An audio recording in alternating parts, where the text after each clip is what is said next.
اربوں لوگ 200 کروڑ کے قریب کہتے ہیں کہ دنیا میں مسلمان ہیں، کئیوں کی آنکھیں اور دل عرفات کے ساتھ دھڑک رہے ہوتے ہیں کہ آج عرفات میں خاص رحمتیں ہو رہی ہیں، آج عرفات میں خاص مغفرتیں ہو رہی ہیں، آج وہ حاجی ہمیں بھی دعاؤں میں یاد رکھیں گے، ہم تو حج کو نہیں جا سکے، ہمارے بھائی ہمیں نہیں بھولے ہوں گے۔ تو دیکھو اے حاجیوں، ہمیں بھول نہ جانا، آپ اپنے لیے ضرور مانگنا، اپنی دنیا اور آخرت کے لیے مانگنا، اپنے بال بچوں کے لیے مانگنا، اپنے وطن کے لیے مانگنا، مگر ساری دنیا کے مسلمانوں کو بھی یاد رکھنا، ہماری مغفرت کے لیے بھی مانگنا، ہمارے جو مسلمان بھائی بہن دنیا سے چلے گئے ان سارے مرحومین کے لیے دعائیں کرنا۔ اللہ نے آپ کو موقع دیا، آپ عرفات میں ہوگے جہاں خاص رحمت الہی برس رہی ہوگی، ہمیں بھول نہ جائیے گا، ہمیں اپنی دعاؤں میں ضرور یاد رکھیے گا، کچھ اس طرح دعائیں کیجیے گا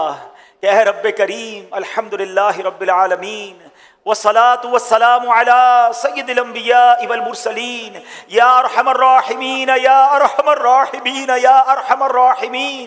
یا ربنا یا ربنا یا ربنا یا ربنا یا ربنا یا اللہ یا رحمان یا رحیم۔ اے رب کریم کس زبان سے تیرا شکر ادا کریں، ہم گناہ گاروں کو، سیاہ کاروں کو تو نے آج عرفات کے میدان میں جمع ہونے کی سعادت دی۔ اے اللہ ہم نے کتابوں میں پڑھا ہے کہ عرفات کے میدان میں ہر سال تیرے دو نبی حضرت خضر علیہ السلام، حضرت الیاس علیہ السلام بھی حاجیوں کے درمیان عرفات کے میدان میں ہوتے ہیں۔ اے اللہ اس وقت عرفات میں لاکھوں حجاج موجود ہیں، اس میں تیرے بہت سارے نیک بندے بھی ہوں گے اور مجھ جیسا گناہگار بھی حاضر ہے۔ اے اللہ تجھے تیرے ان اٹھے ہوئے نیک بندوں کے ہاتھوں کا واسطہ، اے اللہ آج میری لبیک قبول فرما لے، اے اللہ آج میری حاضری قبول فرما لے، اے اللہ ہمارا حج بھی قبول فرما لے۔ اے اللہ تو نے ہمیں تیرے نبی کے ذریعے، حدیثوں کے ذریعے یہ وعدہ ملا ہے کہ آج عرفات کے میدان میں جو لوگ حج کے لیے حاضر ہیں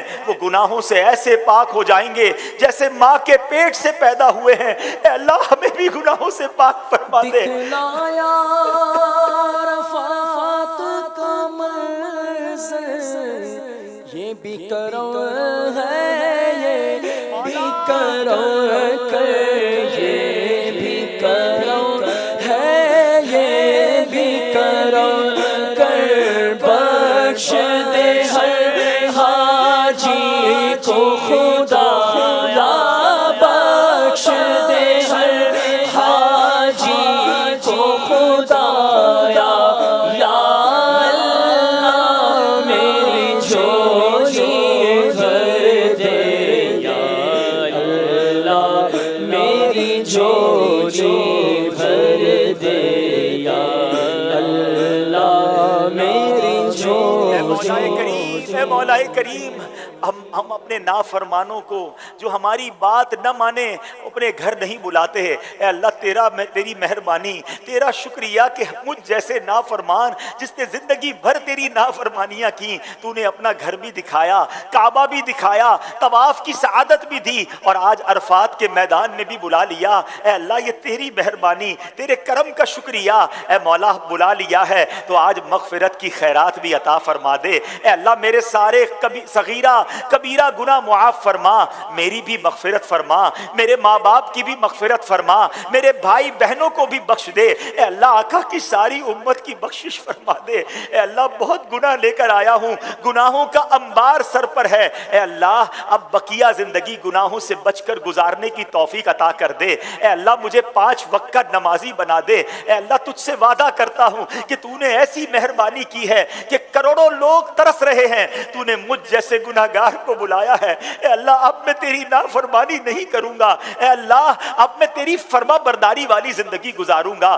حلال روزی کماؤں گا، حرام روزی کے قریب بھی نہیں جاؤں گا، 5 وقت نماز ادا کروں گا۔ مگر مولا میں نیت کر سکتا ہوں، طاقت تو نے دینی ہے، مدد تو نے فرمانی ہے، استقامت تو نے دینی ہے۔ اے اللہ مجھے اپنے پسندیدہ بندوں میں شامل فرما لے۔ اے اللہ مجھے سنتوں کا پابند بنا دے، حرام روزی سے ہم سب کی جان چھڑا دے۔ اے کریم مولا تیرے دربار میں ایک اور التجا بھی ہے، اس بار تو نے اپنے کرم سے بلایا۔ اے اللہ یہ سفر آخری سفر نہ ہو، جب تک زندہ رہیں ہر سال اے اللہ مجھے حج کی سعادت نصیب فرما، ہر سال مدینہ طیبہ کی بلکہ سال میں کئی بار حاضریاں نصیب فرما۔ اے اللہ جتنے بیمار ہیں انہیں شفا عطا فرما، قرض داروں کے قرضے اتر جائیں، بے اولادوں کو نیک اور صالح اولاد عطا کر دے۔ اے اللہ جب اس سفر کو چلا تھا تھا، کئی تیرے بندوں نے اشک بار آنکھوں سے دعاؤں کے لیے کہا تھا، اے اللہ تیرے بندے بہت ترس رہے ہیں،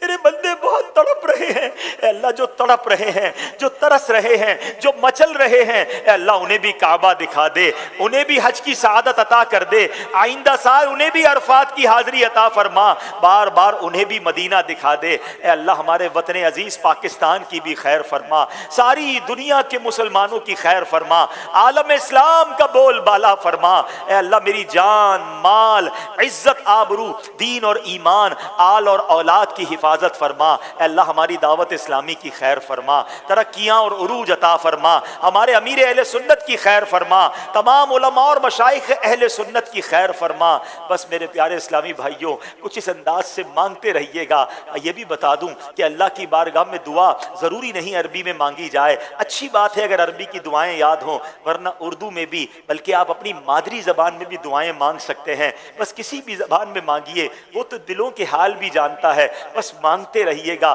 آپ یہ سوچ لیجئے گا کہ ایک بہت بڑا خزانہ سامنے پڑا ہے اور کسی کو کہا جائے جتنا بھرنا ہے بھر لو تو اس کا جی نہیں بھرتا، وہ چند سکے اٹھا کر، چند جواہرات اٹھا کر صبر نہیں کرے گا، وہ کہے گا ابھی وقت باقی ہے اور اٹھا لوں، ابھی وقت باقی ہے اور اٹھا لوں۔ تو غروب آفتاب میں جتنی بھی دیر باقی ہو بس آپ مانگتے رہیے گا، آپ التجائیں کرتے رہیے گا اور یہ سوچئے گا کہ رحمت کی بارش ہو رہی ہے، میں جتنا نہا سکتا ہوں نہا لوں، جتنا لوٹ سکتا ہوں لوٹ لوں۔ اور حاجیوں ایک اور بات بھی یاد رکھنا، دیکھو ہمیں نہیں معلوم ہم آئندہ سال آ سکیں یا نہ آ سکیں، پچھلے سال کئی لوگوں نے حج کیا جو اس سال شاید نہ جا پائیں، بلکہ ہو سکتا ہے وہ دنیا میں ہی نہ ہو، کیا معلوم ہمارا یہ سفر بھی آخری سفر ہو۔ اور یہ سوچ کر مانگنا کہ ہو سکتا ہے میرے مرنے سے پہلے اللہ نے مجھے ایک چانس دے دیا ہے، مجھے موقع دے دیا ہے کہ مرنے سے پہلے مغفرت طلب کر لو، تو بس دل جمعی کے ساتھ، خوش دلی کے ساتھ، رقت قلبی کے ساتھ خوب آپ نے دعائیں کرنی ہیں اور غروب آفتاب تک مانگے جانا ہے۔ اللہ ہم سب کی دعاؤں کو قبول فرمائے، جو وہاں موجود ہوں اللہ سب کی دعاؤں کو قبول فرمائے اور ان دعاؤں میں ہم سب کو بھی شامل فرمائے۔